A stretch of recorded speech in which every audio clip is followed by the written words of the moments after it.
Well, my name's David Harrison.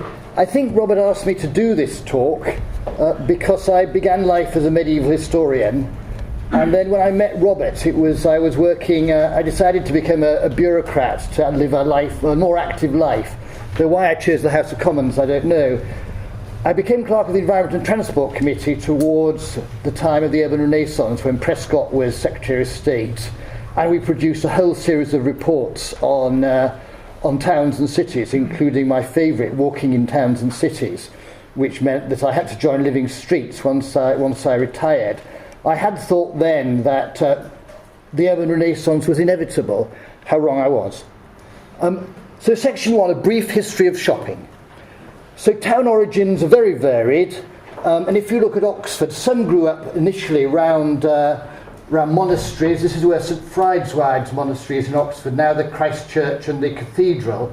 And a town sprung up round there with a medieval bridge in the 8th century. And then in the late Saxon times, this became a planned sort of fortress town and gradually developed urban functions, retailing, etc. Salisbury here, laid out in the early 13th century in a grid pattern, a new town, when the cathedral moved from Old Sarum to New Sarum, with a huge marketplace.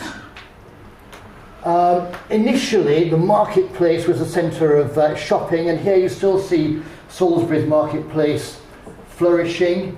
The other great thing, and their peak, I suppose, was the 12th and 13th century of fairs, international fairs. This is Bartholomew Fair in Smithfield. But in the Middle Ages, they had a huge retail function where international merchants would bring their wares from far and wide, and people would go and do shopping for the year. Over the centuries, that retail function tended to disappear, and they became more of the sort of festive show that we know now. And here in Bartholomew the Great, it became a place for drinking and debauchery and all sorts of fun until the Victorians abolished it. Shops begin from the beginning of time, but they become increasingly important during the Middle Ages. In the late Middle Ages, the markets begin to be built over by areas of roads, and here we are at Salisbury with some medieval shops on one side. One of the earliest shops we know of surviving is the 1170 Jews' house so-called Jews' house in Lincoln, with the entrance here, some sort of shops on both sides, and a hall for living in above. 1290 we have the wonderful merchant's house in Southampton. Now here you have the shop at the front, and then behind there a great hall, underneath vaults for storing, this was a wine shop for storing the wares, and a bedroom on top. So living, eating, shopping, all in the same place. Very often, as here, you can see you go in there and probably be served from outside the shop.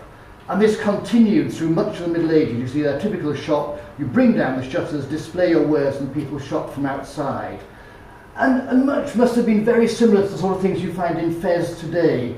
Manufacturing, retailing, all on the same premises and on the shop front. And it's interesting to imagine that Lothbury in London, near the Bank of England, was once the centre of the metal bashing trade in medieval London.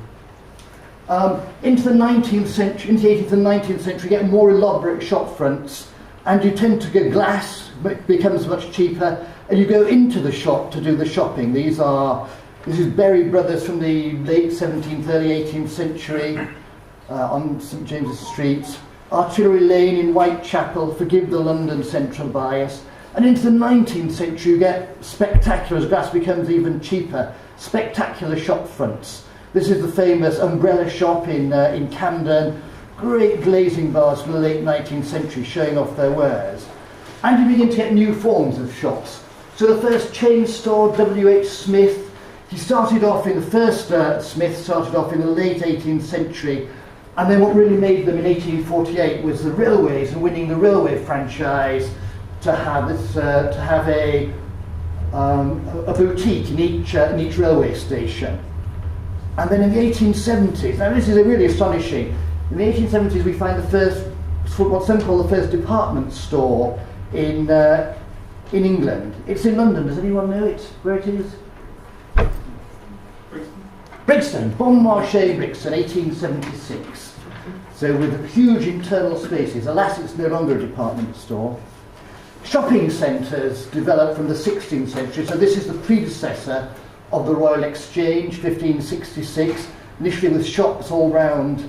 Then you get covered markets. There's a market over the Fleet, so the Fleet was culverted over where Farringdon Road is now, not far from here, and there was a grand market in the 1730s, Oxford Covered Market, 1770s, and the Burlington Arcade and other arcades from the early 19th century. Of course, after the war, you get the car, and you have shopping adjust itself to the motor car. So here is the Tricorn Centre in Portsmouth, owned Luda, mid-60s. Amazingly, I found this image under my 10 favourite brutalist buildings. And there it is with all its car parking. It was demolished in 2004 to the chagrin of modernists. Alas, it is still a car park 13 years later, just an empty space and a parking lot. We get the out-of-town shopping, retailing parks, of course, and then these huge shopping malls, Blue Water 1999. So what lessons can we draw from the past? Well, I think the first is there's always change. So I wouldn't get too worried about it myself. This was an Oxford Cornmarket, Clarendon Hotel, New Front 1783. But behind that was the stock. I've only got a minute. 1 minute. Can I have two? Behind it was the 14th century inn. Here, nice shop front, turned into Woolies in the 1960s and into Marks and Spencer's. Both have disappeared. London Bridge. In the past, we had people living in their shops, densely packed. This is London Bridge, people renting the space above the shops on the bridge. Second most important shopping street in London after Cheapside. Local distinctiveness we find in the past. Lavenham, 1520s, timber, Chipping Camden stone, stone cobbles, distinctive local paving traditions, swept away by Somerset County Council. These were places for play. Right up until I was born in the 1950s. It wasn't my fault, by the way. Cities have lost that. They were in control to their destiny. This is the town hall, the guild hall at Salisbury, replaced in a magnificent way in the 1780s, and now it's just a parish council. So much, another lesson is so much is determined by government. Here's Edward I in Parliament. Royal charters established whether you could have a market or not, what tolls you could collect. So government has a key role, always has had to play. Finally, where I disagree with the select committees over car parking, I've written select committee reports and I can see that they fudged the issue. Some wanted more car parking, some wanted less. They couldn't decide where they came out. But this is King's Lynn here. Look at it. Great historic town, full of vast empty parking lots where there could be houses or other uses. Here is Regensburg in Germany, where they do things properly. A more important city with much less, you can't see any car parking, pedestrianised bridge. There are cars, the Germans use their cars, but they park them on the outside and walk. There's a great lesson for us. And finally, Robert and I went to Bedford. There's a historic plan. It used to be a densely developed townscape. Look at it now when they destroyed the south, put in some big urban roads, and it's car wash. There is huge, huge potential for transforming our towns by getting rid of the cars and all the useless paraphernalia that goes with them and putting them outside the old centre. Those are the lessons of the past. Thank you very much.